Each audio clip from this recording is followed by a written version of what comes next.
வணக்கம். உங்களுக்கு என்ன பிரச்சனை? சளி பிடிச்சிக்குச்சா? எதனால அப்படி இருக்கு? வேற எங்கேயோ டாக்டர்கிட்ட நீங்க பாத்தீங்களா? இன்னும் பார்க்கலையா? சரி, இதுதான் ஃபர்ஸ்ட் டைமா? ஓகே, நான் உங்களுக்கு மாத்திரை எழுதி தரவா? ஃபர்ஸ்ட் நான் செக் பண்ணிடுறேன் டாக்டர். சரி, செக் பண்ணிடுறேன் பேஷண்ட். கொஞ்சமா இது பண்ணுங்க. மூச்சு இழுத்து விடுங்க. மூச்சு இழுத்து விடுங்க. மூச்சு இழுத்து விடுங்க.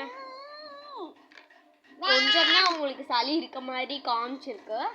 சரி, கை காமிங்க. இந்தாங்க, செக் பண்ணிடலாம். இந்தாங்க மாத்திரை தந்துடுறேன். இந்தாங்க மாத்திரை.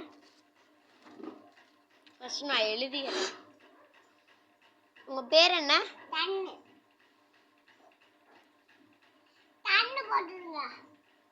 TH